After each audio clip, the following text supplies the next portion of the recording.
안녕하세요. 저는 결혼 3년차 35살 평범한 회사원 넬라입니다. 저는 20대의 마지막 3년을 화려하게 욜로로 살다가 30살에 정신 차려서 2년 만에 5천만 원을 모았어요. 5천만 원을 모았다고 하면 1년에 2,500만 원씩 모았겠지 라고 생각하실 텐데 정확히는 첫 해에 1,500, 그 다음 해에 3,600 모아서 총 5,100만 원 만들었어요. 오늘은 이렇게 모을 수 있었던 비결 4가지를 말씀드릴게요. 첫 번째, 엄마한테 돈 맡기기. 일단 첫 해에는 욜로 생활을 청산하고 얼마 안 된 시점이기 때문에 내가 돈을 잘 모을 수 있을까 심히 걱정됐어요. 그래서 강제적인 상황을 만들었죠. 엄마한테 한 달에 100만 원씩 맡겼습니다. 저희 엄마는 58년 개띠이신데 호랑이 같은 분이셔서 중간에 그만두겠다고 하면 불같이 화내셨을 거예요. 그 상황은 무조건 피하고 싶어서 월급날에 100만 원은 바로 엄마한테 쐈습니다. 저는 이렇게 저축을 위해 본능적인 공포심을 활용했어요. 그리고 매달 30만 원을 적금으로 들어서 한 달에 총 130만 원씩 1년 모았어요. 그때 제 월급이 300 초반이었으니까 월급의 40%를 저축한 거죠. 그 당시 저는 분당의 오피스텔에서 자취를 했는데 월세 65만 원, 관리비 평균 22만 원, 총 87만 원의 고정 주거비가 들었고요. 핸드폰비 8만 5천 원, 교통비 20만 원 빼고 나면 약 74만 원이 남았는데 그걸로 식비 포함해서 한 달 충분히 살았어요. 대신 일상생활에서는 제약이 좀 생겼죠. 친구들한테 야, 오늘은 내가 살게 못하고요. 친구들 생일 때 카카오톡 선물하기로 선물 보내는 것도 생일 축하해 이모티콘 보내는 걸로 대체했어요. 또 집 앞에 단골 옷가게 앞을 뜀박질하면서 지나가게 되더라고요. 혹시라도 옷가게 사장님이 저를 보게 되면 같이 얘기하다가 제가 또 옷을 살 수 있으니까요. 여튼 이렇게 살다 보니 1년 뒤에 엄마한테 맡긴 돈 1,200, 월 30만 원 적금에 대한 원금 360만 원, 이자 소득세를 제외한 적금 이자 37,304원이 통장에 생겼어요. 두 번째, 부모님과 함께 살기. 첫 해에 1,500 모으고 나니까 이 정도면 더 모을 수 있겠는데? 자신감이 뿜뿜합니다. 그런데 자취하다 보니까 주거비와 식비가 너무 많이 나간다는 생각을 했어요. 그래서 과감하게 결정을 내립니다. 부모님과 당분간 같이 살기로요. 부모님한테 지금도 감사한 건 돈 빨리 모으라고 저한테 생활비를 전혀 받지 않으셨던 거예요. 그래서 자취했을 때 나갔던 주거비 87만 원, 식비 약 40만 원 정도를 매달 아낄 수 있었고 또 회사에서 승진도 해서 월급도 조금 더 올라 한 달에 300만 원 적금을 만기 1년으로 들었습니다. 문제는 출퇴근 시간이었는데요. 부모님 집은 일산이어서 회사까지 편도 2시간, 왕복 4시간 걸렸습니다.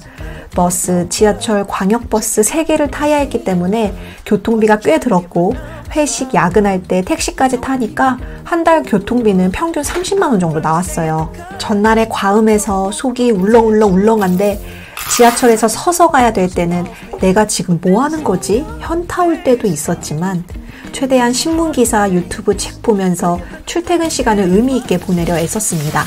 교통비 30만 원, 핸드폰비 8만 5천 원의 고정비를 제외하면 70만 원으로 한 달을 살아야 했어요. 쇼핑은 필요한 화장품만 가성비 좋은 걸로 샀고 옷 트렌드가 1년 만에 변하진 않으니까 욜로 생활 동안 사놓은 옷만 입어도 괜찮았어요. 주의할 점이 살찌면 옷을 다시 사야 되잖아요. 과식한 다음 날은 그지처럼 굶어가면서 몸무게를 비슷한 수준으로 유지했어요. 또 엄마가 해준 건강한 집밥을 먹다 보니 병원 갈 일도 없고 병원비도 거의 안 들었고요. 맛있는데 먹기가 너무 힘들어. 소스랑 이런 거 너무 잘 어울려. 빵 같은 게 너무 딱딱해.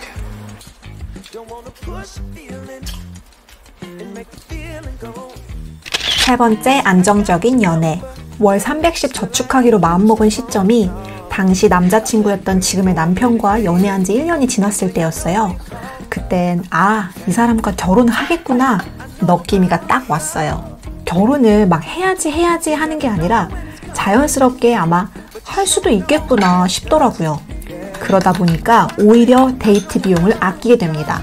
어차피 평생 살 건데 처음부터 너무 잘해주면 나중에 실망할 거니까요. 그리고 연애 초기면 솔직히 돈 아끼기 쉽지 않아요.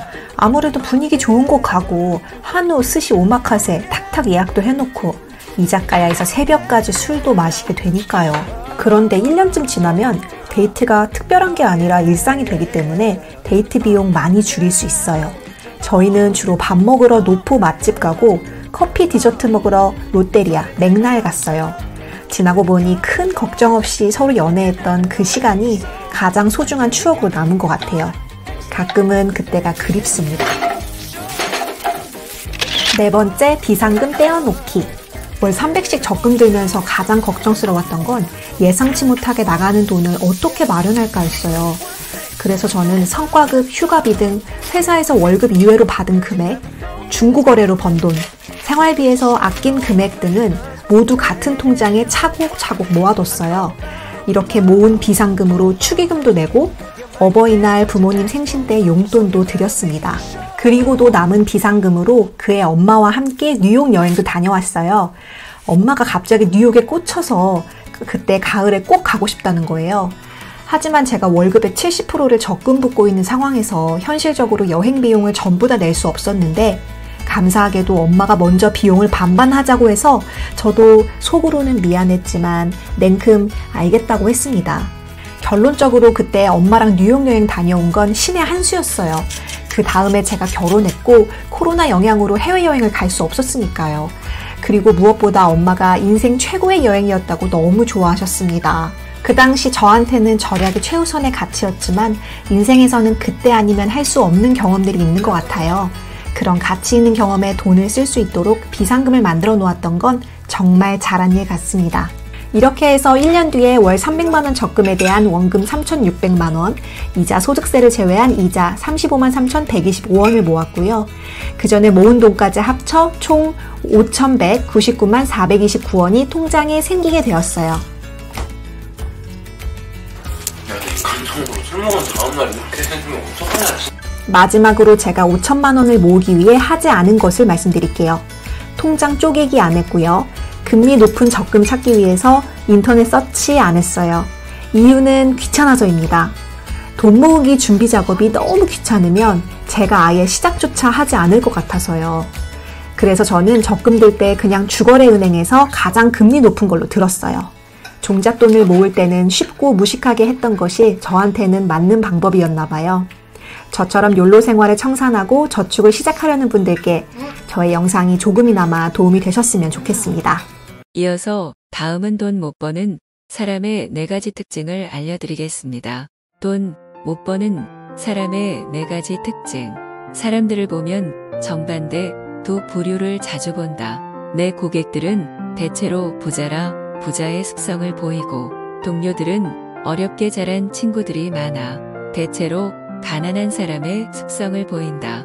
상반되는 성향의 두 부류를 오래 관찰하다 보니 몇 가지 특징을 발견하게 됐다. 첫 번째 특징, 일상에 변화가 없다. 뛰어난 사람은 2가지 핵심 능력이 일반인과 차원이 다르다.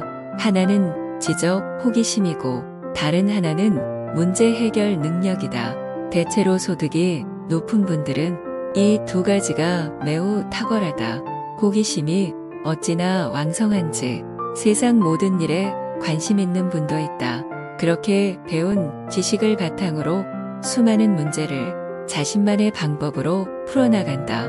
이런 분들은 발전하는 게 눈에 보인다. 두 번째 특징, 미루는 게 일상이다. 무언가를 생산해 판매가 이뤄졌을 때 돈은 생긴다. 생산적인 시간을 보내야 수익이 늘어날 수 있다는 의미다. 하지만 생산적인 일은 대체로 재미가 없다. 그래서 돈 버는 건 다 어렵다고 하는 거다. 사람들은 재미없는 건 늘 마지막에 하려고 한다.